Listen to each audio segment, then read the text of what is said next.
شعیب شاہین صاحب سے سر، ملک کے حالات تو اس نہج پر پہنچ گئے ہیں کہ کوئی سوال کرے تو بڑا مشکل لگتا ہے. آج آپ سپریم کورٹ کے اندر موجود تھے، آج آپ کی بڑی واہ واہ ہوئی، معزز ججز نے آپ کی بڑی تعریف کی آڈیو لیکس کمیشن کے اوپر. کیا نکل رہا ہے اس کے اندر سے اور آنے والے دنوں میں کیا ہو سکتا ہے؟ دیکھیں، میرا خیال ہے کہ یہ جو ڈرامہ شروع ہوا 16 فروری کے بعد، 16 فروری سے شروع ہوا.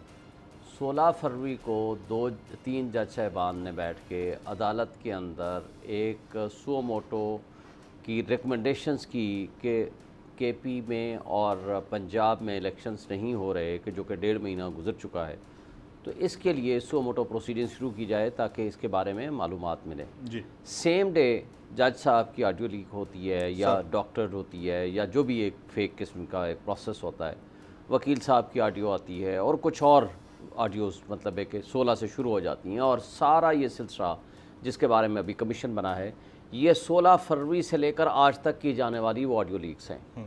اگر واقعی حکومت سنجیدہ ہوتی تو سب سے امپورٹنٹ ایشو تھا کہ جو نیشنل سیکیورٹی کا مسئلہ ہے کہ prime minister house, prime minister office میں کی جانے والی جو آڈیو لیکس ہیں اس کے بارے میں تحقیقات ہونی چاہیے تھیں. یہ تو اس کا مطلب ہے کہ وہ اس کے بارے میں سیریس نہیں ہے، کیونکہ ہمارے ملک میں کون آپ کے ملک میں آ کر کے باہر کا کوئی بھی ڈگنیٹری آ کر آپ کے ساتھ ٹرسٹ کی صورت میں بات کرے گا، کیونکہ ان کو پتہ ہوگا کہ یہ کسی بھی وقت لیک ہو سکتی ہیں، آپ کی آڈیو ٹیپ ہو سکتی ہیں، اور اس کا نقصان جو ہے وہ ہمارے فارن ریلیشن شپ ان ملک کو بھی اور ہمارے ملک کو بھی ہو سکتا ہے. لیکن یہ جو 16 فروری کے بعد کا یہ واردات انہوں نے ڈالنے کی کوشش کی، اس کے اندر 3-4 چیزیں بڑی اہم تھیں. پہلی بات تو یہ ہے کہ اس ٹی او آر میں یہ شامل نہیں تھا کہ آخر یہ کون ٹیپ کر رہا ہے. نمبر 1، کیا وہ آتھورائز ٹیپنگ تھی کہ نہیں تھی؟ اگر وہ آتھورائز نہیں تھی تو اس کی لیگل ویلیو کیا ہے؟ اس کا تو پھر کانسیکوینس ہے، اس کا تو کاگنیزیبل افینس ہے، 3 سال سزا ہے. اگر کسی شخص نے واقعی یہ جینوئن، فرض کرو تصور کر لیں، تو اس کا مطلب ہے کہ ایسی سرویلنس جو وداؤٹ آتھورائزیشن ہوگی اس کی 3 سال سزا ہے انڈر دی لا. تو پھر یہ تو پتہ ہی کوئی نہیں ان کو. پھر آپ نے ان کو سچی تصور کرتے ہوئے آپ نے کہا کہ آپ اس کی آگے پروسیڈ کریں اور اس کے مطابق آپ یہ بھی بتائیں کہ اگر یہ لوگ انوالو ہیں تو آپ اس کے اوپر کیا ڈسپلن پروسیڈنگز ہوں گے. اس میں عدلیہ کے اوپر بیسیکلی اٹیک کیا گیا، عدلیہ کو تقسیم کرنے کی کوشش ہوئی. اور پھر آج بھی جو بات ہوئی ہے، یہ اس وقت سپریم کورٹ نے رائٹس اینڈ لائبلٹیز کسی پارٹی کے ڈٹرمن نہیں کرنی. سپریم کورٹ نے یہ طے کرنا ہے کہ کیا چیف جسٹس آف پاکستان کی کنسلٹیشن کے بغیر کوئی جوڈیشل کمیشن بن سکتا ہے.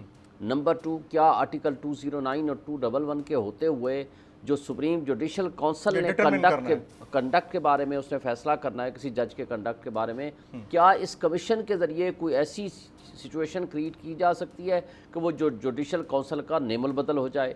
اور پھر کیا آزاد عدلیہ کے اوپر یہ حملہ تصور نہیں کیا جائے گا جو کچھ یہ کریٹ کر رہے ہیں؟ تو یہ بہت ساری چیزیں تھیں جس کے اوپر میرا خیال ہے سپریم کورٹ نے یہ سارے آرگومنٹ سننے کے بعد اپنا فیصلہ ٹو دی ایکسٹینٹ آف ریکیوزل، کیا یہ چیف جسٹس صاحب یا باقی 2 جج صاحبان اس بینچ میں بیٹھیں گے یا نہیں، اس کی حد تک فیصلہ جو ہے انہوں نے محفوظ کیا ہے. میرا خیال ہے فیصلہ ابھی نہیں آیا آئی تھنک، تو وہ فیصلہ آنے کے بعد پھر آگے پروسیڈنگز ہوں گی.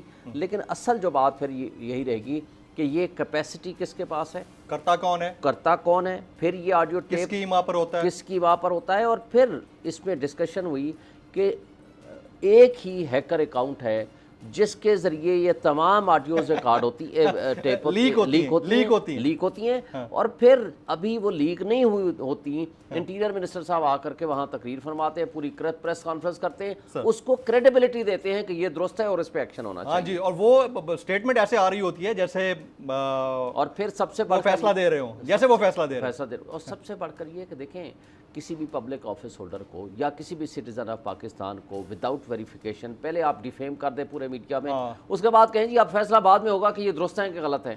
تو یہ جو چیزیں ہیں کہ یہ ہمارے ملک میں ہمارے فنڈامنٹل رائٹس کے خلاف ہیں. خود پریس کانفرنس کے اندر بیٹھ کر فیصلہ جاری نہیں کرنا چاہیے جب تک کہ اس کی ویریفیکیشن نہ ہو. آرٹیکل 14 کی وائلیشن ہے. Very right. عدل و انصاف کی بات سب کرتے ہیں، پر حقیقت میں سچ کے ساتھ نڈر ہو کے کھڑے رہنے کی جرت نظر نہیں آتی. بول نے تشکیل دی 10 کورٹ رپورٹرز کی ٹیم جو کیس کی بیس تک جا پہنچے. پینل پہ صفحے اول کے legal experts. Court round up Neelam Arshad کے ساتھ صرف بول پہ.